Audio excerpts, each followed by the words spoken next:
রিজিকের সবচেয়ে বড় অংশ আছে কিসের মধ্যে? বিজনেসের মধ্যে। যারা বিজনেস করে তাদের আন্ডারেই লক্ষ লক্ষ মানুষ চাকরি করে। বাংলাদেশে যে ইকোনমিক সিস্টেম, এই ইকোনমিক সিস্টেমের মূলে কারা জানেন? ব্যবসায়ীরা। কারা? বড় বড় ব্যবসায়ীরা। এমন অনেক ব্যবসায়ী আছেন যাদের একজনের জাকাতের টাকা দিয়ে একটা গ্রামের মানুষকে খাওয়ানো যায়। বিশ্বাস করছেন না? ইকোনমিক তো আমার সাবজেক্ট, আমরা পড়েছি এগুলো, পড়াশোনা করেন দেখেন। বিজনেস, এরপরে আছে ক্রিয়েটিভ কোনো প্রজেক্ট, এমন কোনো প্রজেক্ট যেটা এখন পর্যন্ত কেউ লঞ্চ করে নাই। এখন অনলাইনে অনেকে আয় করেন না, আজকে থেকে 20 বছর আগে মানুষ এটা করেছিল। এখন অনেক মানুষ বাহির থেকে পড়াশোনা করে দেশে এসে এই যে ডেইরি প্রজেক্ট করছে, পোলট্রি করছে, নতুন নতুন অনেক প্রজেক্ট করছে না? কৃষিভিত্তিক অনেক কাজ করছে। তারা কি সচ্ছল না? আমি একজন ভাইয়ের কথা জানি, যিনি আলহামদুলিল্লাহ আল্লাহর এই অধম বান্দার ওয়াজ শুনে সুদের চাকরি ছেড়ে দিয়েছিলেন। চাকরি ছেড়ে দিয়ে তিনি চায়ের বিজনেস শুরু করেন, চায়ের বিজনেস। তো ইদানিং জানলাম তিনি এখন মানুষকে টাকা ধার দেন। মাশাআল্লাহ, তিনি এখন মানুষকে টাকা ধার দেন চায়ের ব্যবসা করেই। আর আমাকে তো এখনো মানুষের কাছে হাত পাততে হচ্ছে। কথা বুঝতে পারেন নাই? আল্লাহ পাক তাকে সুদ ছেড়ে দেওয়ার জন্য সচ্ছল করে দিয়েছেন, এই ওসিলা দিয়েই তিনি সচ্ছল হয়েছেন আলহামদুলিল্লাহ। রিজিক কার হাতে? এটা বিশ্বাস করেন, রিজিক আল্লাহর হাতেই। আল্লাহ পাক চাইলে আপনাকে বেহিসাব রিজিক দেবেন ইনশাআল্লাহ। অতএব সুন্নতকে বিসর্জন দিয়ে নয়, সুন্নতে থাকেন, আল্লাহ পথ খুলে দিবেন ইনশাআল্লাহ। আল্লাহ পাক তৌফিক দান করুন। যুবক ভাইদেরকে বলছিলাম, তাহলে প্রথম কাজ আমাদের ইলম অর্জন করা, তারপরে কি ভাই? নামাজের পাবন্দ হওয়া, আর নামাজ ফরজের পাশাপাশি নফলগুলোও চর্চা করা। 3 নম্বর বলেছি রাসূলের সুন্নতের উপর একদম ইস্তেকামা, দৃঢ়ভাবে আমল করা। আর সুন্নত শিখতে হলেই তো 3 দিনের জন্য বেরিয়ে যান, 7 দিনের জন্য, 40 দিনের জন্য বেরিয়ে যান। সুন্নত শিখিয়ে আপনাকে বাসায় পাঠাই দেবে ইনশাআল্লাহ। পড়াবে না? অনেক মানুষ মনে করে যে তাদের ওখানে গেলে আমার আকীদা নষ্ট হয়ে যাবে। হ্যাঁ, তাই না? তারা বিভ্রান্ত। হ্যাঁ, নাউজুবিল্লাহ। স্বপ্নে পাওয়া ধর্ম, অনেকে টিটকারি মারে, স্বপ্নে পাওয়া ধর্ম। এইসব ব্যঙ্গের ছাতার মতো আদর্শের দিকে মুখ ফিরাবেন না। মাকবুল জামা, যেগুলো মাকবুল জামা, ক্লাসিক্যাল ইসলামের মধ্যে থাকেন, আপনি বিভ্রান্ত হবেন না। তারা আপনাকে কখনো খারাপ কাজে আদেশ করেছে?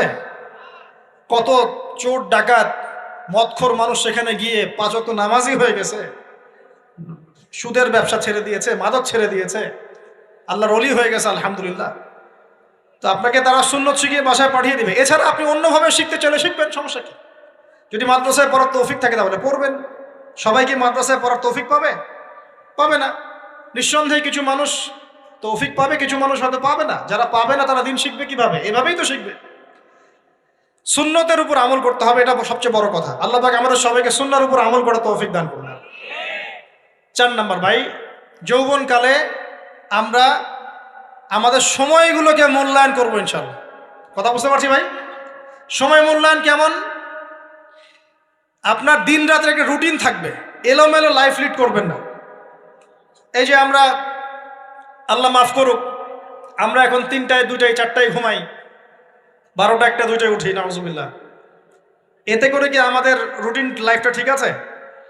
আমাদের খাওয়ার ঠিক নাই, আমাদের ঘুমের ঠিক নাই, আমাদের মানে খাবারের যে অভ্যাস, খাদ্যাভ্যাসও ঠিক নাই। আমরা একটু খেলাধুলা আগে করতাম, সেটাও এখন করি না। সারাদিন ফোন নিয়ে বসে থাকি, আর এই যে ইউটিউব ফেসবুকে বসে থাকি। গোল হয়ে বসে লুডো খেলে। গোল হয়ে কি করে? লুডো খেলে, অনলাইনে গেমস খেলে, অনলাইনে পাবজি খেলে, ফ্রি ফায়ার খেলে। আগে তো তাও ছেলে পেলে একটু ফুটবল খেলতো, ক্রিকেট খেলতো, আমরাও তো খেলেছি। ওই সময় তাও আলহামদুলিল্লাহ আমাদের ফিজিক্যাল ফিটনেস অনেক ভালো ছিল। এখন ওগুলো বাদ দিয়ে যে মানুষ পর্নোগ্রাফি দেখছে, লুডো খেলছে, পাবজি খেলছে, ফ্রি ফায়ার খেলছে, সারাদিন অনলাইনে বসে অথর্বর মধ্যে বসে আছে, এটা কি ভালো হচ্ছে? এজন্য অ্যাটলিস্ট ফজরের নামাজ পড়ে জিকির আজগার করে পড়াশোনা করে আধা ঘন্টা 1 ঘন্টা একটু খেলাধুলা করলে কি সমস্যা?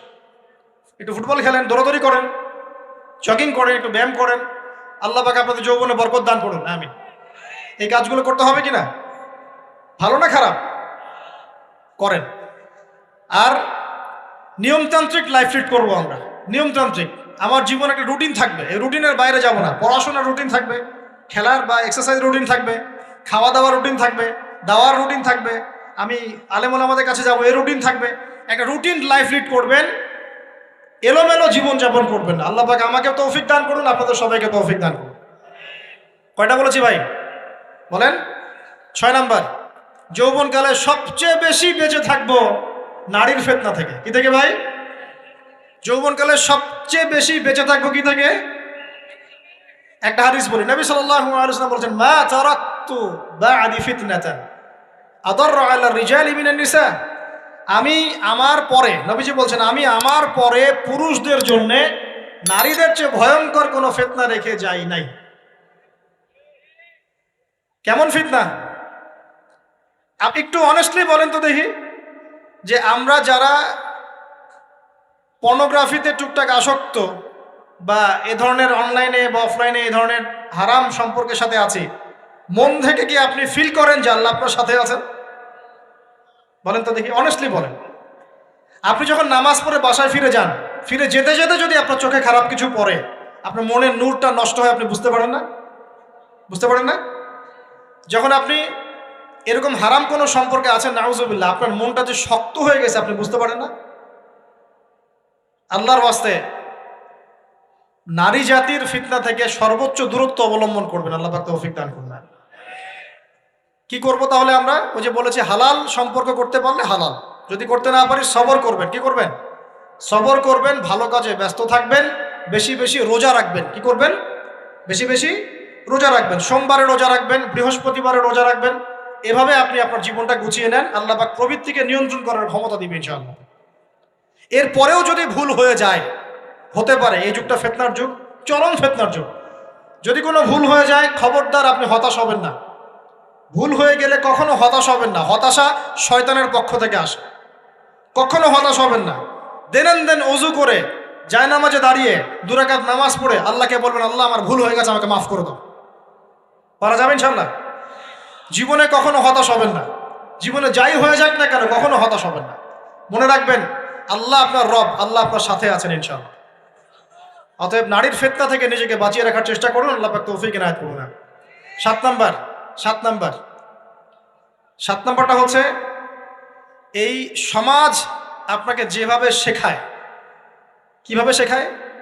এই যে স্কুল, কলেজ, ইউনিভার্সিটি, চাকরি, বিয়ে, সন্তান প্রতিপালন, আর তারপর ইন্না লিল্লাহি ওয়া ইন্না ইলাইহি রাজিউন, এই তো শেখায় নাকি? সবসময় মনে রাখবেন যে আল্লাহ রাব্বুল আলামিনের পরিকল্পনাই আপনার উপরে সবচেয়ে বেশি অগ্রাধিকার যোগ্য, সমাজের পরিকল্পনা নয়। পরিবার আপনাকে চাপ দিচ্ছে, চাকরি পাস না, পড়াশোনা করিস না, হ্যাঁ পড়াশোনায় কেন তুই 80 নাম্বার পাইলি না, কেন চান্স পেলি না, কবে চাকরি পাবি, কবে আমাদেরকে দেখবি, খাওয়াবি, পড়াবি, এই যে চাপগুলো চারপাশ থেকে আসে কিনা? অনেক যুবক দেখা যায় মাদকাসক্ত হয়, অনেকে দেখা যায় আত্মহত্যা করছে ইদানিং, করছে কিনা ভাই? এই শব্দটা থেকে আমি পয়েন্টটা আজকে লিখেছিলাম যে ভুলেও আল্লাহর প্রতি বিশ্বাস এবং তাওয়াক্কুল হারাবেন না। সমাজ যেভাবে শেখায়, সমাজ চারপাশে যে চাপ আপনাকে দিচ্ছে, এই চাপে নিজে গা ভাসিয়ে দিবেন না। আপনি আল্লাহর কাছে দোয়া করবেন, আল্লাহর কাছে পথ চেয়ে নেবেন এবং আল্লাহর প্রতি তাওয়াক্কুল ভরসা করবেন। কখনো আত্মহত্যার পথ বেছে নেবেন। কি হয়েছে? 80 নাম্বার পান নাই তো কি হয়েছে? আপনি চেষ্টা করেছেন কিন্তু চান্স পান নাই তো কি হয়েছে? চেষ্টা তো করেছেন আপনি চেষ্টা করেছেন ইউনিভার্সিটিতে চান্সের জন্য, আপনি চান্স পাই নাই, চেষ্টা করেছেন না আপনি? বাস, চেষ্টা করেছেন, পাই নাই, তাকদিরে ছিল পাই নাই, বাস। আমি আমার চেষ্টা করেছি। কখনোই আত্মহত্যার পথ বেছে নেবেন না। আর আমরা পিতা মাতাদেরকে রিকোয়েস্ট করব, কোনো অবস্থাতেই সন্তানকে এত বেশি চাপ দিবেন না যে সন্তানটার এই কোমরটাই ভেঙে চলবে। এই সমস্যাগুলো দিন দিন বাড়ছে সমাজের মধ্যে। কেন এত চাপ দিচ্ছেন? তার প্রতিভা কোথায় খুঁজে বের করুন। তাকে জোর করে কেন টেনে লম্বা করার চেষ্টা করছেন? আমাদের সমাজে বাচ্চা হয়ে গেলেই তার পিঠে একটা সিল মেরে দেয়, হয় ডাক্তার না হলে ইঞ্জিনিয়ার। কেন? এর বাইরে কোনো প্রফেশন নাই? আমার সন্তানকে হয় ঢাকা বিশ্ববিদ্যালয়ে চান্স পেতে হবে, না হলে বুয়েটে, না হলে এখানে। এর বাইরে আর কোথাও পড়ারই জায়গা নাই। আর এখানে পড়লেই আমার সে ছেলে বা আমার মেয়ে একদম সবচেয়ে বড় জ্ঞানী হবে, অন্য কোনোভাবে হবে না, এটা গ্যারান্টি দেওয়া আছে? যারা সভ্যতা বিনির্মাণ করেছেন তারা কয়জন বড় বড় ডিগ্রি সার্টিফিকেট পেয়েছেন খুঁজে বের করে দেখেন। খুঁজে বের করে। আমরা ফিলোসফির মধ্যে যে ফিলোসফারদের হিস্ট্রি পড়েছিলাম, তাদের মধ্যে বেশিরভাগই দেখা যায় স্কুলেও যায় নাই, কলেজেও যায় না। আছে না এমন? আছে। আমি বলছি না আপনারা যাবেন না, আমি বলছি জ্ঞানের মানদণ্ড এটাই নয় যে আমার সার্টিফিকেট অর্জিত হয়েছে। সার্টিফিকেটটাই জ্ঞানের মানদণ্ড নয় তো। হ্যাঁ, প্রতিযোগিতার একটা জগৎ আছে, আমাকে সে জগৎ উতরাতে হবে। আপনি চেষ্টা করবেন, যদি না হয় তাকদীরে ছিল, হয় নাই, বাস হয় না। আমাকে আল্লাহ পাঠিয়েছেন তার ইবাদত করার জন্য, এখানে আত্মহত্যা করার জন্য আল্লাহ আমাকে পাঠান নাই। আমার জীবন যদি দিতেই হয় তাহলে আল্লাহর জন্য দিব ইনশাআল্লাহ। ঠিক আছে কথা? ব্যাস, দুনিয়ার জন্য নয়। আল্লাহ পাক বোঝার তৌফিক দান করুন। কটা বললাম? 7টা না 8টা? 7টা। 8 নাম্বারটা ইম্পর্টেন্ট এবং এটা আপনাদের জন্য মজাদার। সেটা হলো 8 নাম্বারটা বেশি ইম্পর্টেন্ট। এটা হচ্ছে দিনের পথে চলার ক্ষেত্রে আপনি অনেক রকম মতবাদ পাবেন সামনে। কেউ বলবে আমারটা সঠিক, কেউ বলবে না ওরটা নয়, আমারটা সঠিক, কেউ বলবে না আমার দলটা সঠিক, কেউ বলবে না ওর সংগঠন সঠিক। এগুলো আপনার কান ভারী করে ফেলবে একদম। তখন মনে হবে যে আগেই ভালো ছিলাম রে ভাই, নামাজ পড়তাম না। এখন নামাজ পড়া শুরু করে দেখলাম যে আরে হাতটা বাঁধবো কোথায়, এটাই তো ফিক্স করতে পারতেছি না। এখন আমার কিছু তো অভিজ্ঞতা আছে ভাই, নাকি ভাই? ওর আলোকে একটা কথা বল, সেটা হলো সমাজে কিছু ইখতিলাফি মাসআলা আছে, এই মাসআলাগুলো কানেও ঢুকাবেন না। আপনি ইবাদতের মধ্য দিয়ে আল্লাহকে পাওয়ার চেষ্টা করুন। এবং চিরায়ত একটা ইসলাম আমরা ফলো করছি না? এই ইসলামের মধ্যে এমন কিছু নাই যেটা আপনাকে জাহান্নামে নিয়ে যাবে, এমন কিছু নাই। হ্যাঁ, প্রত্যেকটা ঘরানার মধ্যে কিছু বিভ্রান্ত মানুষ থাকতে পারে। এমন কিছু মানুষ এমন আমল করছে যে আমলটা হয়তো কোরআন এবং হাদিসে নাই। এটা তার সমস্যা, কোরআন সুন্নাহর সমস্যা নয়। কথা বুঝতে পারছেন? এটা তার সমস্যা, সে এটাকে সেই বেদাতটা করছে, সেই শিরকটা করছে। তার মানে এই নয় যে কোরআন হাদিস আমাকে শিরক শিখিয়েছে, বেদাত শিখিয়েছে। কোরআন এবং হাদিসে যেটা আছে এটা সুন্দর এবং এটা চিরায়ত একটা ক্লাসিক্যাল ইসলাম আমাদের কন্টিনেন্টে আছে, বাংলাদেশেও আছে। এখানে থাকলে আপনি বিভ্রান্ত হবেন না ইনশাআল্লাহ তাআলা। বরেণ্য ওলামায়ে কেরামদের কাছে গিয়ে অন্তত একজন হকপন্থী আলেমের সাথে পরামর্শ করে আপনি আমল করার চেষ্টা করুন। আর যে বিষয়গুলো নিয়ে ইখতিলাফ আছে এগুলো নিয়ে সমাজে মতপার্থক্য সৃষ্টি করে সমাজটাকে বিভক্ত করতে যায় না। আল্লাহর ওয়াস্তে মসজিদ ভাগ করতে যায় না, সমাজকে ভাগ করতে যায় না। জাতিগত ঐক্যটা রক্ষা করেন, আল্লাহ পাক বোঝার তৌফিক দান। আর যদি মানুষের মধ্যে খারাপ কিছু দেখি, ওই খারাপ কিছু বিষয়টা আমি এড়িয়ে যাবো ইনশাআল্লাহ। এন্ড কোনটা ভালো কোনটা খারাপ আমি বুঝবো কিভাবে? আমি 10 জন আলেমের সাথে পরামর্শ করবো, বাস। আমি এত বড় আলেম নই, তাহলে আমি 10 জন আলেমের সাথে পরামর্শ করব যে হুজুর এই বিষয়টা চলছে, এটা সম্পর্কে আসলে বিষয়টা কি। একটা ঘরানার দিকে কখনো আপনি সাম্প্রদায়িকভাবে বায়াসড হয়ে যাবেন না। আপনি আপনার চিন্তাটাকে লিবারেল রাখবেন, হকটা যেখানে পাবো সেটা নিব ইনশাআল্লাহ। এমন নয় যে উনি বলেছেন বলেই হক আর কারোটা নিব না, ওনারটাই নিব, এভাবে চিন্তা করবেন না। হক যেখানে আছে সেখানে যাবেন আপনি ইনশাআল্লাহ। আল্লাহ পাক আমাদেরকে বোঝার তৌফিক দান করুন। আর যে ইখতিলাফগুলো আছে এগুলো নিয়ে সমাজকে বিভক্ত করতে যায় না, মতানৈক্য নিয়েই ঐক্য হবে ইনশাআল্লাহ তাআলা। আল্লাহ পাক আমাদেরকে এই কথাটা বোঝার তৌফিক দান। আর শেষের দুটো হলো যৌবনকালে আমরা আমাদের পরবর্তী জীবনের প্রস্তুতি গ্রহণ করবো ইনশাআল্লাহ। কারণ বার্ধক্যের জীবনে আপনি কিন্তু এই কাজগুলো এখন করতে পারছেন, সেগুলো পরে পারবেন না। অতএব এই সময়ই আপনি আপনার রিজিকের একটা অংশ সঞ্চয় করার চেষ্টা করুন, কিছু সাস্টেইনেবল অ্যাসেট করার চেষ্টা করুন, যাতে পরবর্তী বয়সে গিয়ে আপনাকে দিনের দিকে কাজ করার জন্য দুনিয়ার ফিতনায় পড়তে না হয়। আল্লাহ পাক আপনাদেরকে হালাল রিজিকের ব্যবস্থা করে দিন, আমি দোয়া করি আল্লাহুম্মা আমিন। আর সবশেষ যেটা বলতে চাচ্ছিলাম, দেখুন যৌবনকালে আমরা যা করতে পারবো অন্য সময় পারি না। তাই এই যৌবনেই ইলম অর্জন করে আল্লাহ পাকের দ্বীনের এই দাওয়াতের মেহনত আমরা শহরে শহরে, গ্রামে গঞ্জে, জেলায় উপজেলায়, প্রত্যন্ত অঞ্চলে সমস্ত জায়গায় পৌঁছে দেবো ইনশাআল্লাহ।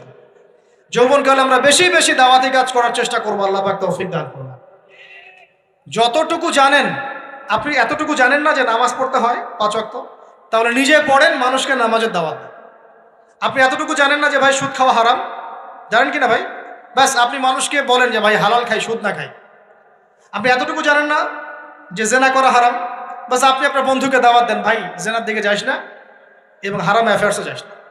যতটুকু জানেন অতটুকু মানুষের কাছে পৌঁছে দেন, আল্লাহ পাক তৌফিক দান করুন। যুবক ভাইদেরকে আমি এই 10টা নসিহত করলাম আছে, এই নসিহতগুলো একটু মেনে চলেন, যৌবনটা সুন্দর হবে ইনশাআল্লাহ।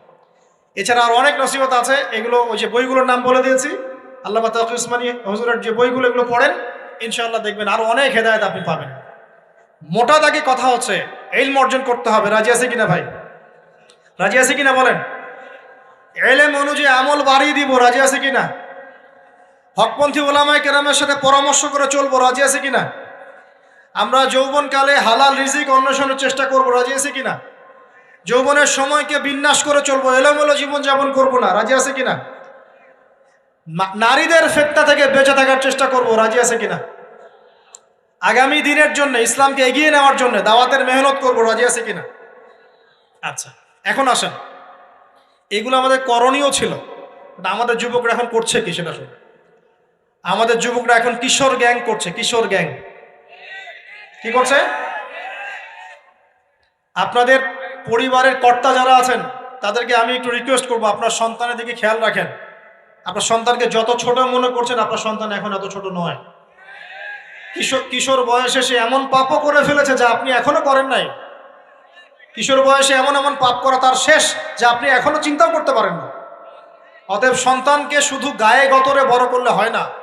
আমরা যে সন্তানকে মানুষ করার জন্য নিজের ঘাম ঝেড়ে দিচ্ছি, মানুষ করার অর্থ হচ্ছে ওর আত্মাটাকে গড়ে তোলা, দেহটাকে গড়ে তোলা নয়, তার আত্মাটাকে গড়ে তুলুন। সন্তান থেকে খেয়াল রাখেন। ঢাকা শহরে কিশোর গ্যাংয়ের দৌরত্বে টেকা যাচ্ছে না। রাস্তাঘাটে ছিনতাই করছে, মাদক সেবন করছে, মানুষের সম্পদ মোবাইল ধুপ করে কেড়ে নিয়ে দৌড় দিচ্ছে, এক গ্যাং আরেক গ্যাংয়ের সাথে মারামারি করছে। এগুলো শিখছে কোত্থেকে? এগুলো শিখছে আপনার ওই যে অপসংস্কৃতি দেখে দেখে। পশ্চিম থেকে, আমাদের পার্শ্ববর্তী থেকে অনেক অপসংস্কৃতি ঢুকছে ভিতরে, ওটা দেখে দেখে দেখে দেখে শিখছে কি করতে হয় না করতে। দুইটা গ্যাং তৈরি করছে এবং সিনেমাতে যেমন দেখানো হয় সে নিজেকে ওই রকম করে চিন্তা করা শুরু করেছে। এই কনসেপ্টগুলো মানুষ পাচ্ছে কোথায়? নাটক সিনেমা থেকে পাচ্ছে। একটা দল ক্রিয়েট করেছে, সে সেই দলের নেতা হয়েছে, আরেক দল তাকে মারতে আসছে, সে আবার তাকে মারতে যাচ্ছে। এই যে জিনিসগুলো, এগুলো নাটক সিনেমায় দেখানো হচ্ছে না এখন? যুবকরা শিখছে কোত্থেকে এগুলা? বাংলাদেশের মেয়েদেরকে একসময় শেখানো হয়েছে তুমি সুন্দর না, তুমি কি না, তাদের মনে ঢোকান তুমি সুন্দর না, আরো সুন্দর হতে চাও, আরো সুন্দর হতে চাও, এই ক্রিম মাখো, সুন্দর হয়ে যাও। এই একটা কনসেপ্ট ঢুকিয়ে দিছে মাথায়, তুমি সুন্দর না, তোমাকে আরো সুন্দর হতে হবে। আল্লাহ তোমাকে যে সৌন্দর্য দিয়েছেন এটা যথেষ্ট না, অন্যরা আরো অনেক বেশি সুন্দর, তুমি সুন্দর না, এই ক্রিম মাখো, সুন্দর হবে। এই করতে করতে করতে ক্রিমের ব্যবসা শুরু হলো। বাণিজ্য, সবকিছুর পিছনে কি থাকে? বাণিজ্য, আর কিচ্ছু না। তারপর শুরু হলো যে পার্লার, অমুক ক্রিম, তমুক ক্রিম, অমুক সোনো, এই সেই, বাস মেয়েরা পাগল হয়ে গেল। ব্যাস নতুন নতুন আমরা আমাদের সংস্কৃতি ধারণ করে যে কাপড় চোপড়গুলো পরি, কিছু মানুষ শেখালো এর চেয়ে এই ফ্যাশনটা ভালো, এটা পরো। ব্যাস ঈদে ঈদে নতুন নতুন ফ্যাশন আসা শুরু করলো। আরে পাঞ্জাবি পায়জামা পরা তো আমাদের বাপদাদাদেরই সুন্নত, এটা বাঙালিদেরই সুন্নত। সব বাদ দিয়ে এখন আমরা কি শুরু করেছি দেখেন তো। তো এগুলো কিন্তু মিডিয়া দিয়ে আপনাদেরকে ঢোকানো হয়, মিডিয়ার থ্রু দিয়ে। আমরা দেখছি এখন যুবকরা, বহু যুবক মাদকাসক্ত হয়ে যাচ্ছেন, হচ্ছেন কি না? কিসের এত হতাশা ভাই? কি হয়েছে? আপনার গার্লফ্রেন্ড আপনাকে ছেড়ে চলে গেছে? তা গেছে না, হয়তো কি হয়েছে ভাই? কি হয়েছে? গার্লফ্রেন্ড ছেড়ে চলে গেছে তো কি হয়েছে? আল্লাহ পাকের জমিনে কি মেয়ের অভাব নাকি? 40 জন নারীর দায়িত্ব একটা ছেলেকে নিতে হবে সে জামানায়, মানে মা, বোন, ফুপু, খালা, স্ত্রী, এই সব মিলে 40 জন কাঁধে কাঁধে উঠে যাবে। এখন ঘরে ঘরে মেয়েদের সংখ্যা বাড়ছে না? নবীজি বলেছেন শেষ জামানায় মেয়েদের সংখ্যা বাড়বে, ছেলেদের সংখ্যা কমবে।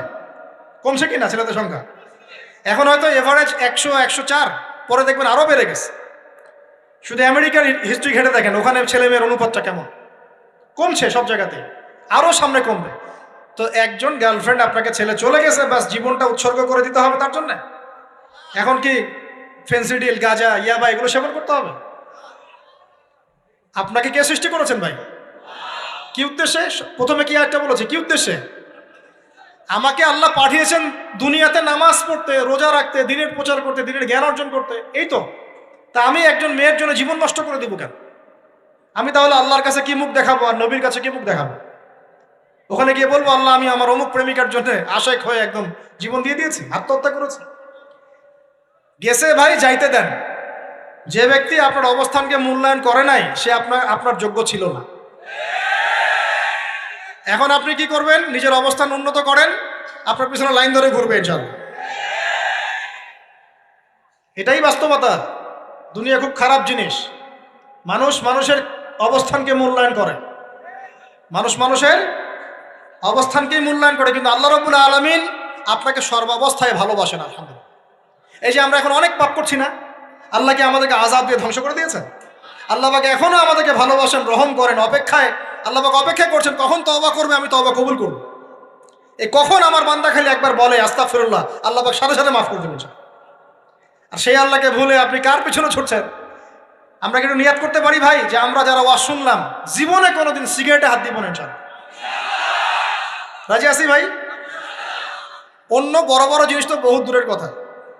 আচ্ছা, অনেকে রাজি হয় নাই কেন? আপনারা কি অলরেডি আসক্ত? আমি অনেক ভাইকে দেখেছি মাশাআল্লাহ ইফতার খুলেই একদম বেনসন টানা শুরু করে। হ্যাঁ, এটা যে হারাম আপনাদের কেউ ওয়াজ করে শোনায় নাই? এটাকে কি মনে করেন আপনারা, হারাম না হালাল? কেউ বলেছে মাকরু, নাকি মাকরু ফতোয়া দিয়েছে? মাকরুহ শব্দের অর্থ জানেন আপনি? মাকরুহ শব্দের অর্থ কি একটু শোনেন। সূরা বনী ইসরাইল খুলবেন। কোন সূরা? সূরা বনী ইসরাইল। আল্লাহ পাক বলছেন আমি বনু ইসরাইলকে এই কাজগুলো করতে নিষেধ করেছি। কোন কোন কাজ? জেনা করো না, জেনার ধার কাছে যেও না, এতিমের মাল আত্মসাৎ করো না, শিরিক করো না ইত্যাদি। যারা আলেম আছেন তারা আমার কথা বুঝবেন। এই কাজগুলোর পরে আল্লাহ পাক বলছেন যে এই প্রত্যেকটা কাজ আল্লাহর কাছে মাকরুহ, অপছন্দের। কিসের? অপছন্দ। তাহলে এটাকে আপনি সহজ মনে করছেন?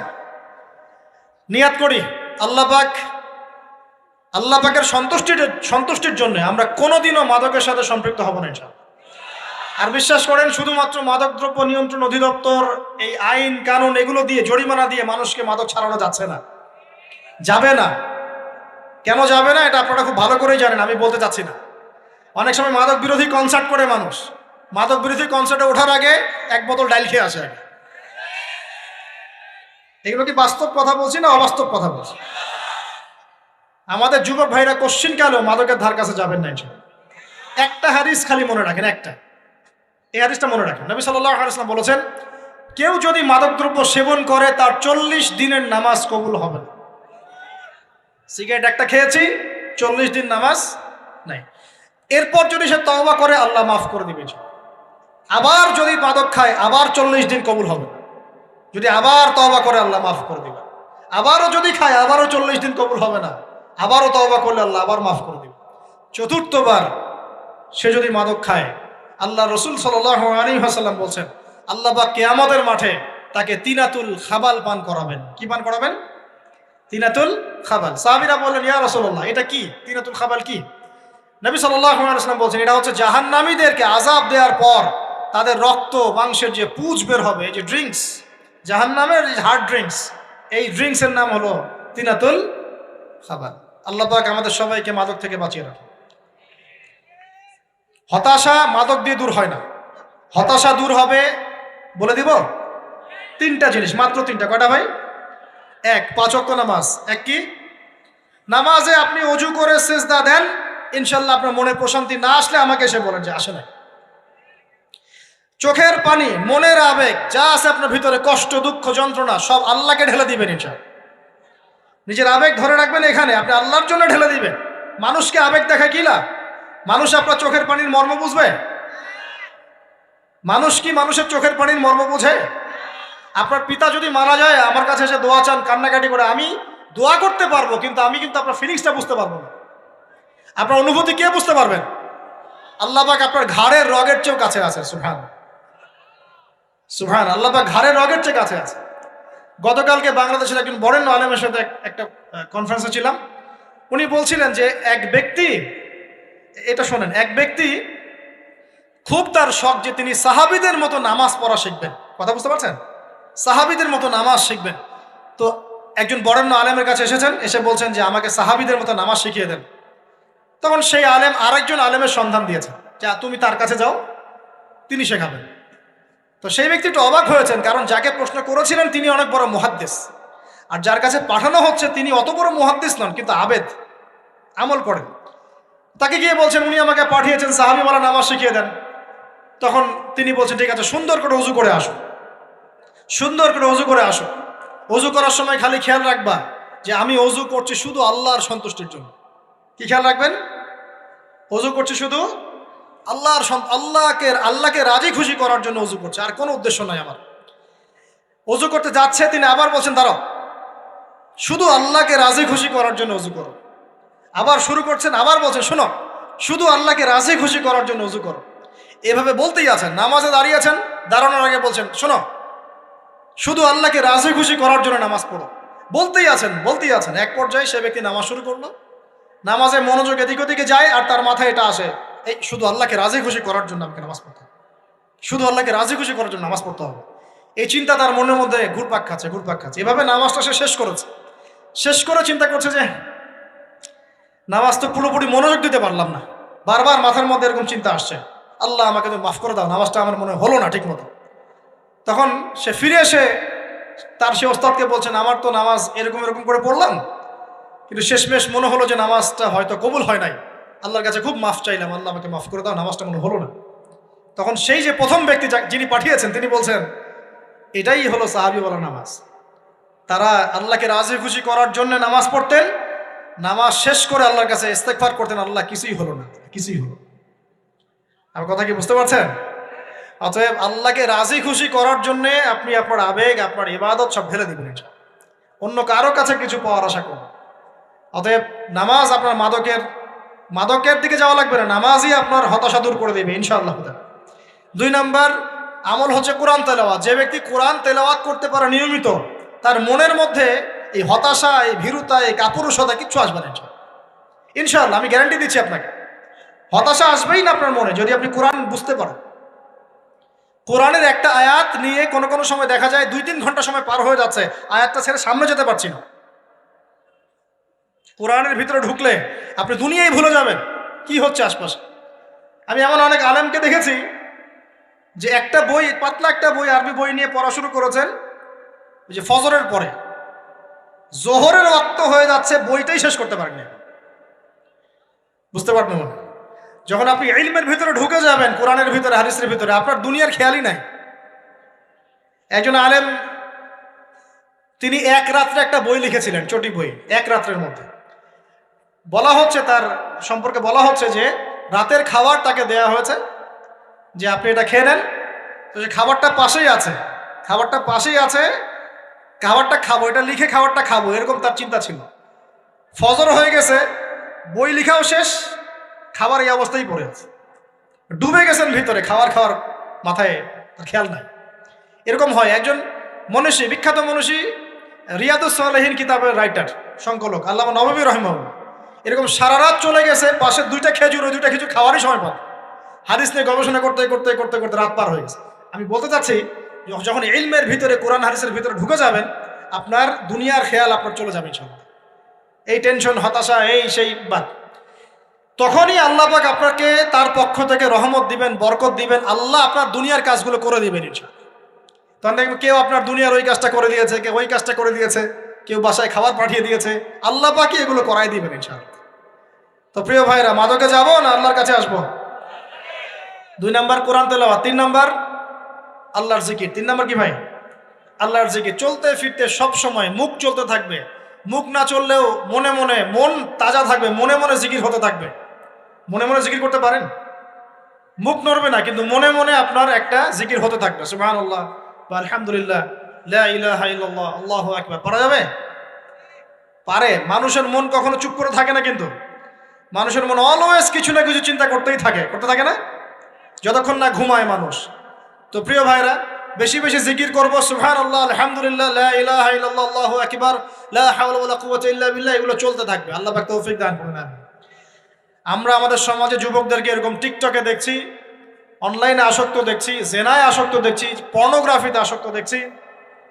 আমরা দেখছি আমাদের যুব সমাজকে মাদকে আসক্ত, কিশোর গ্যাংয়ে আসক্ত। এইগুলো কি আমাদের কাম্য ছিল ভাই? আমাদের কাম্য ছিল? এই অবস্থায় কি যুব সমাজ আল্লাহ পাকের দিনের পতাকা হাতে নিয়ে আল্লাহর জমিনে দিন কায়েম করতে পারবে কিনা, একটু আমাকে উত্তর দেন দেখি। এখন এই অবস্থায় পারবে? অতএব অবস্থার উন্নতি করতে হবে কিনা? উন্নতির জন্য রাজি আছি কিনা ইনশাআল্লাহ?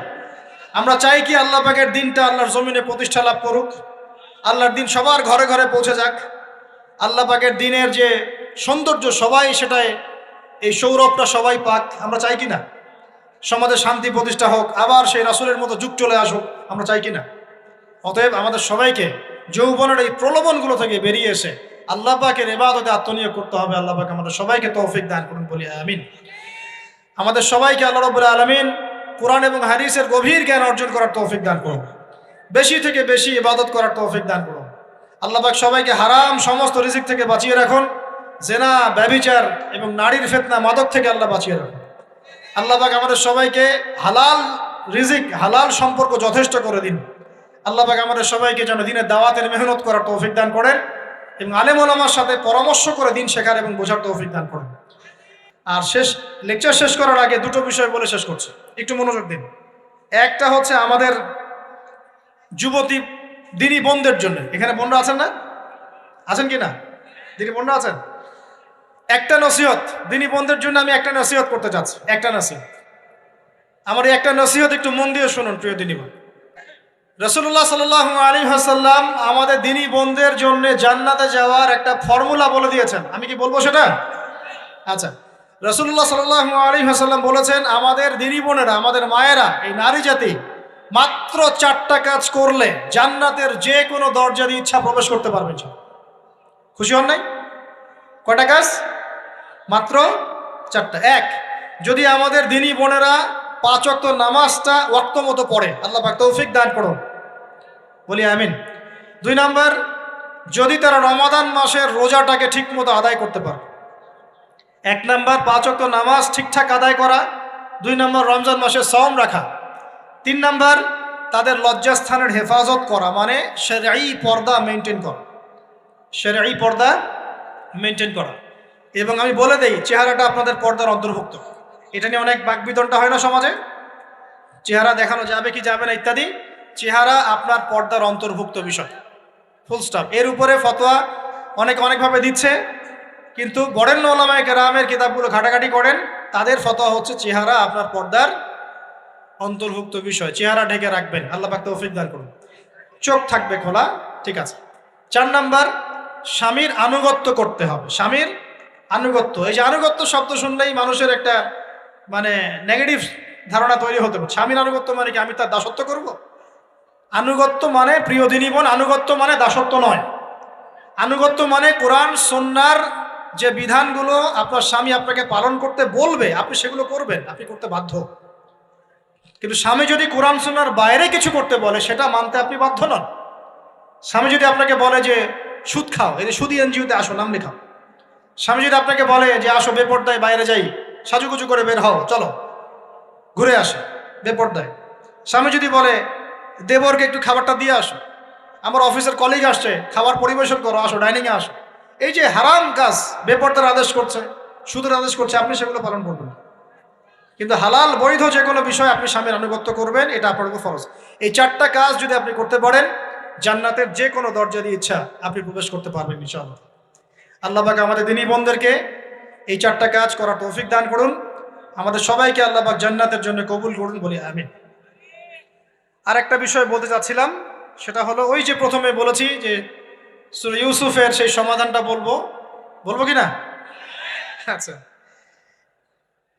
সূরা ইউসুফটা ইনশাআল্লাহ আমি আরেকদিন পুরো সূরাটা সংক্ষিপ্ত করে আলোচনা করব ইনশাআল্লাহ। যদিও একটা লেকচারে সম্ভব হবে বলে মনে হচ্ছে না আমার কাছে, 2টা বা 3টা লেকচারে নিয়ে আসবো ইনশাআল্লাহ। তবে আজকে একটা চিস্ট খালি বলছি। ইউসুফ আলাইহিস সালামের জীবনটা খুবই ট্র্যাজেডিপূর্ণ। নবীর পরিবার থেকে ভাইদের শত্রুতায় ওই যে কূপে চলে গেলেন, কূপ থেকে চলে আসলেন মিশরের বাজারে, সেখান থেকে বিক্রি করে দেওয়া হলো তাকে, রাজা তাকে কিনে নিলেন, তারপরে সেখানে তিনি বড় হতে লাগলেন রাজপ্রাসাদে। তারপরে ওই যে রাজার কি স্ত্রী তাকে জেনার জন্য আহ্বান করেছিল, সেখান থেকে তিনি জেলখানায় চলে গেলেন, আবার জেলখানা থেকে আবার মিশরের খাদ্য মন্ত্রণালয়ের দায়িত্ব পেলেন, তারপরে তিনি মিশরের শাসকের দায়িত্ব পেয়ে গেছেন, তাই তো? আচ্ছা, এর মধ্যে একটা জায়গা খালি বলবো আজকে আপনাদের। টপিকটা কি দিবা তোমরা? টপিকটা হচ্ছে চলমান বৈশ্বিক অর্থনৈতিক সংকটে ইউসুফ আলাইহিস সালামের সমাধান। মনে থাকবে? চলমান এই বৈশ্বিক অর্থনৈতিক সংকটে ইউসুফ আলাইহিস সালামের সমাধান কি ছিল? ইউসুফ আলাইহিস সালাম জেলখানায়, কোথায় বলেন তো? জেলখানায়। তখন 2জন ব্যক্তি তাকে বলছে, ইউসুফ, আমরা 2জন দুটো স্বপ্ন দেখেছি, তুমি কি স্বপ্নের ব্যাখ্যা দিতে পারবে? আমরা তোমাকে সত্যবাদী বলে মনে করি। ইউসুফ আলাইহিস সালাম বলছেন, খাবার আসার আগেই তোমাদেরকে স্বপ্নের ব্যাখ্যা দিন। একজন বলছে, আমি দেখলাম আমার মাথায় রুটি রাখা আছে, আর পাখি এসে রুটির থেকে খেয়ে ফেলছে। আমার কথা বুঝতে পারছেন কিনা ভাই? আচ্ছা, 2 নাম্বার, দ্বিতীয় ব্যক্তি বলছে, আমি দেখলাম আমি শরাব পান করাচ্ছি আমার মনিবকে। কথা বুঝতে পারছেন? এখন ইউসুফ আলাইহিস সালাম বলছেন, তুমি যে শরাব পান করাচ্ছ মনিবকে, তোমাকে অতি সত্বর মুক্তি দেওয়া হবে ইনশাআল্লাহ। আর যার মাথার উপর থেকে রুটি খেয়ে নেওয়া হচ্ছে তাকে শুলদণ্ড দেওয়া হবে, মৃত্যুদণ্ড দেওয়া হবে। কি বললেন? একজনকে দেওয়া হবে মৃত্যুদণ্ড, একজন কি হবে? ছাড়া পাবে। আর যাকে মনে হলো যে এই ছাড়া পাবে, ইউসুফ আলাইহিস সালাম বললেন, তুমি যখন ছাড়া পাবে তোমার মনিবের কাছে, মালিকের কাছে আমার কথা বলো, আমার কথা আলোচনা করো। কিন্তু শয়তান তাকে ভুলিয়ে দিল, সে আর কথা বলতে পারল না। আরো কয়েক বছর চলে গেল, ইউসুফ আলাইহিস সালাম তখনও জেলেই আছে। একদিন এই রাজা স্বপ্ন দেখলেন। কি স্বপ্ন দেখলেন? যে 7টা পাতলা পাতলা গাভী, মোটা মোটা 7টা গাভীকে খেয়ে ফেলছে। 7টা কি গাভী? জীর্ণ শীর্ণ গাভী, 7টা মোটা তাজা গাভীকে খেয়ে ফেলছে। আর দেখলেন 7টা সবুজ শীষ, শীষ বোঝেন কিনা? এই ধানের শীষ না, আবার সবুজ শীষ। আর দেখছেন এই যে শীষ মরে গেলে যেমন দেখায় না একটা রং, এরকম শীষ। তো এখন রাজা খুব চিন্তিত হয়ে পড়লেন যে আসলে এই স্বপ্নের কি ব্যাখ্যা। তিনি সবাইকে ডেকে বললেন, স্বপ্নের ব্যাখ্যা কি তোমরা জানো? তখন রাজ্য পরিষদের এই যে এমপি মন্ত্রী যারা আছে তারা বলছে, না এটা কি স্বপ্ন, এটা একটা বাজে স্বপ্ন, উদ্ভট স্বপ্ন, আমরা এটার মানে জানি না। আমরা হলো তাই তো বলতাম নাকি ভাই? কিন্তু ওই ব্যক্তি স্মরণ হয়ে গেল যে ছাড়া পেয়েছে, আরে ইউসুফ তো স্বপ্নের ব্যাখ্যা দিতে পারে। দৌড়ে গেলেন তিনি জেলখানায়। ইউসুফ আইয়ুহা সিদ্দিক, হে সত্যবাদী নবী ইউসুফ, আমাকে কি এই স্বপ্নের ব্যাখ্যা বলতে পারবেন? 7টা জীর্ণ শীর্ণ গাভী 7টা মোটা তাজা গাভীকে খেয়ে ফেলছে। ইউসুফ আলাইহিস সালাম এই স্বপ্ন শুনে বললেন, ইউসুফ আলাইহিস সালাম শুধু স্বপ্নের ব্যাখ্যাই দিলেন না, বরং এই স্বপ্ন যে সত্য এটা তিনি বিশ্বাসও করলেন। এই স্বপ্ন একটা সমস্যাকে নির্দেশ করছে এটাও বুঝে ফেললেন, এই সমস্যার সমাধানও তিনি দিয়ে দিলেন। বলেন সুবহানাল্লাহ। আমার কথা বলছেন, ইউসুফ আলাইহিস সালাম স্বপ্নের ব্যাখ্যা দিচ্ছেন না, বরং স্বপ্নটা যে সত্য তিনি মেনে নিচ্ছেন এবং এই স্বপ্নের ফলে একটা সামনে খারাপ সময় আসতে যাচ্ছে এটা তিনি বিশ্বাস করছেন এবং এর সমাধান তিনি জাতিকে দিচ্ছেন। ইউসুফ আলাইহিস সালাম বলছেন, তোমাদের সামনে 7 বছর দুর্ভিক্ষ হবে। কি হবে বলেন? 7 বছর। সারা বিশ্বের অর্থনৈতিক প্রেক্ষাপট একটু বিবেচনা করেন তো, যে আমরা একটা খারাপ সময়ের দিকে যাচ্ছি না আস্তে আস্তে, এবং নীরব একটা দুর্ভিক্ষ সারা ওয়ার্ল্ডে চলছে না? করোনার সময় ছিল, ওই সময় একটা সমস্যা ছিল, ইউক্রেন রাশিয়ার ইস্যু ছিল, আরও অনেক ইস্যু আছে, শুধু এগুলো ইস্যু নয়, অপচয় ইস্যু আছে, দুর্নীতি ইস্যু আছে, জুলুম আছে, তারপরে যে পারমাণবিক ক্ষেত্রগুলো আছে, বড় বড় পরাশক্তিদের চাপ আছে, অনেক ব্যাপার আছে, রিজার্ভ কমে যাওয়া, অনেক বিষয় আছে। সারা বিশ্ব একটা অর্থনৈতিক মন্দা দেখছে কিনা? ইউসুফ আলাইহিস সালাম বলেন, 7 বছর তোমাদের এখানে প্রচুর ফসল ফলবে। এটা 7টা সবুজ শীষ, প্রচুর ফসল ফলবে তোমাদের এই অঞ্চলের মধ্যে। তোমরা একটা কাজ করো, তোমরা ওই 7 বছরের ফসলের যতটুকু অংশ তোমাদের না খেলে নয়, অতটুকু দিয়ে তোমরা তোমাদের জনগণের চাহিদা পূরণ করো, আর বেশি অংশটাকে রিজার্ভ করে রেখে দিও। আমার কথা বুঝতে পারছেন? ইউসুফ আলাইহিস সালাম বলছেন না যে স্বপ্নটা সত্য, তিনি সমাধান দিচ্ছেন উল্টা। এটা তো হবে সামনে, স্বপ্ন সত্য মিথ্যা তো দূরের কথা, এটা সামনে হতে যাচ্ছে। 7 বছর তোমরা প্রচুর ফসল ফলাবে, এই ফসলের একটা বড় অংশ রিজার্ভ করে রেখে দিও, আর বাকি অংশটা দিয়ে তোমরা জনগণের চাহিদা পূরণ করো। মানে অপচয় করা যাবে না, যাবে কোনো সম্পদ অপচয় করা যাবে না। এরপর তোমাদের সামনে আসবে 7টা বছর দুর্ভিক্ষের বছর, আকাশ বৃষ্টি বন্ধ করে দেবে। আকাশ কি করবে? বৃষ্টি বন্ধ করে দেবে। তার মানে ওই 7 বছর আমরা কিভাবে চলবো তাহলে? এই যে রিজার্ভ করেছি, এই রিজার্ভ বা সঞ্চিত সম্পদ দিয়ে আমরা 7 বছর চলবো। এরপরে আল্লাহ রাব্বুল আলামিন 8ম বছরে আকাশ থেকে বৃষ্টি বর্ষণ করবেন, আবার ফসল ফলবে। কথা কি বুঝতে পারছেন? এই ব্যাখ্যা অন্যরা দিতে পারলো না, ইউসুফ আলাইহিস সালাম দিতে পারলেন। এই ব্যক্তি দৌড়ে গিয়ে রাজাকে বলল, এই হলো স্বপ্নের ব্যাখ্যা। রাজা ইউসুফ এই স্বপ্নের ব্যাখ্যা দিয়েছেন। রাজা কত বিচক্ষণ ছিলেন, রাজা সত্য মিথ্যা চিনতেন, তিনি বুঝতেন যে আসলেই সত্য কাকে বলে, মিথ্যা কাকে বলে। এই আমার এমপি মন্ত্রীরা শোনো, তোমরা কেউ সমাধান দিতে পারো নাই, ইউসুফ সমাধান দিয়েছে। ইউসুফকে আমার কাছে নিয়ে আসো, আমি তাকে আমার কাছে নিকটে আসন দিব। বলেন সুবহানাল্লাহ। এবার ইউসুফ আলাইহিস সালামকে ডেকে তিনি সম্মানিত করলেন, সম্মানিত করে বললেন যে কোন দায়িত্ব দিলে তুমি আমাদের এই রাজ্যটাকে বাঁচাতে পারবে এই দুর্ভিক্ষের হাত থেকে। ইউসুফ আলাইহিস সালাম নিজে বলছেন, আমি হচ্ছে বিশ্বস্ত মানুষ, আমি হচ্ছি রজুলুন আমিন, আমি বিশ্বস্ত এবং আমি আস্থাভাজন। আমাকে আপনি খাদ্য মন্ত্রণালয়ের দায়িত্ব দেন, ইনশাআল্লাহ আমি এই প্রবলেমগুলো সলভ করবো ইনশাআল্লাহ। এরপর তাকে দায়িত্ব দেওয়া হলো খাদ্য মন্ত্রণালয়ের। 7 বছর তিনি এরকম পলিসি গ্রহণ করলেন। মিশরের লক্ষ লক্ষ মানুষ পরবর্তী 7 বছরের দুর্ভিক্ষ থেকে বেঁচে গেছে। কোরআন তো মূল্যায়ন করি না আমরা, আর কোরআনের কথা যারা বলে ওদেরকেও মূল্যায়ন করি না। এই জন্য আমরা বলছি, বর্তমান চলমান অর্থনৈতিক সংকটের সবচেয়ে বড় বড় সমাধান হচ্ছে এক, ভাই জনগণ হই আর সরকার হই, কোনো সম্পদ অপচয় করা যাবে না। আমরা সম্পদ অপচয় করি না? আপনি উজু করেছেন, আপনি 1 বালতি পানিতে উজু করেছেন, ট্যাপ ছেড়েছেন, মসজিদের 1 বালতি পানি চলে গেছে, কেন পানি অপচয় করলেন? আমাদের 5টা ফ্যানের দরকার নেই বাসায়, আপনি 5টা ফ্যান চালাচ্ছেন কেন? আপনি ঘর থেকে বের হলেন, ফ্যান চলছে, কেন চলছে? ঘর মুছেছেন, ফ্যান ছেড়ে দিয়েছেন, এই যে পাখা বাতাসে শুকাবে মাটি, কেন? এসি চালিয়েছেন, 24 ঘন্টা চালানোর কি দরকার? 2 ঘন্টা চালিয়ে বন্ধ করলে হয়। বিদ্যুতের ব্যাপার, গ্যাসের ব্যাপার, তেলের ব্যাপার, আমরা কি কম অপচয় করি মনে হচ্ছে আপনার কাছে? আমরা প্রচুর অপচয় করি। আর আমরা জনগণরা সাধু না, আমরা বেশি অপচয় করি। আমরা অপচয় করি না ভাই? প্রমাণ আপনি নিজের বাসায় পাবেন।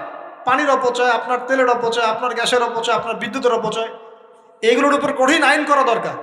অপচয় করলে শাস্তি দিতে হবে, অপচয় করা যাবে না। অপচয় কমালে কি হবে? আমরা সম্পদ বেশি রিজার্ভ করতে পারবো। এই যুগে কি কি সম্পদ রিজার্ভ করলে আমরা সচ্ছল হতে পারবো, এই হেদায়েতগুলো আপনাকে ওই সোকল প্রোটেস্ট্যান্ট মৌলবীরা দিতে পারবে না ইনশাআল্লাহ তাআলা, কারণ তাদের কাছে ইকোনমিক্সের জ্ঞান নাই। এই যুগে যদি আমরা গ্যাস রিজার্ভ করতে পারতাম, তেল রিজার্ভ করতে পারতাম, গোল্ড রিজার্ভ করতে পারতাম, সিলভার রিজার্ভ করতে পারতাম, এবং যে কারেন্সি সারা ওয়ার্ল্ড ওয়াইড চলছে এখন, এগুলোকে রিজার্ভ করতে পারতাম, এবং জনগণের যতটুকুতে প্রয়োজন এতটুকু সাপ্লাই করে বাকিটা রিজার্ভ করে রাখতে পারতাম, আসন্ন সময়ে এটা দিয়ে আমরা বৈশ্বিক সংকট মোকাবেলা করতে পারতাম। আমার কথা রাগ করলেন? আমি কি কারো শত্রু? কোন দলের লোক? আমি আপনাদের জাতির একজন, আপনার দিনই ভাই, আপনার শুভাকাঙ্ক্ষী, এবং আপনি আর আমরা ভাইয়ের মতো। কিসের মতো? নিজের ভাইয়ের মতো। আপনার গায়ে আঘাত লাগলে আমি কষ্ট পাবো, আপনাকে কেউ গালি দিলে আমি কষ্ট পাবো। আমাদের জনগণের ক্ষতি হলে আমাদের বুক কাঁদবে না?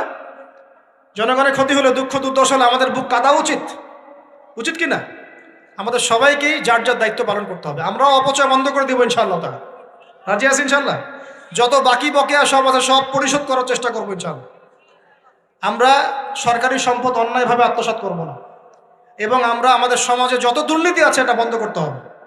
যত প্রকার দুর্নীতি আছে বন্ধ করতে হবে, যত কালো টাকা আছে সাদা করতে হবে, এবং সাস্টেইনেবল অ্যাসেটগুলোকে রিজার্ভ করতে হবে। তাহলে আগামীতে বিশ্ব ডুবে যায়, যাক, বাংলার মাটি ডুববে না ইনশাআল্লাহ। ইউসুফ আলাইহিস সালাম এই হেদায়েত আমাদেরকে দিয়ে গেছেন, কোরআনের মাধ্যমে আল্লাহ এই হেদায়েত আমাদেরকে দিয়ে গেছেন। আল্লাহ পাক আমাদের সবাইকে কোরআন বোঝার তৌফিক দান করুন। আজকে এখানে শেষ করছি ভাই।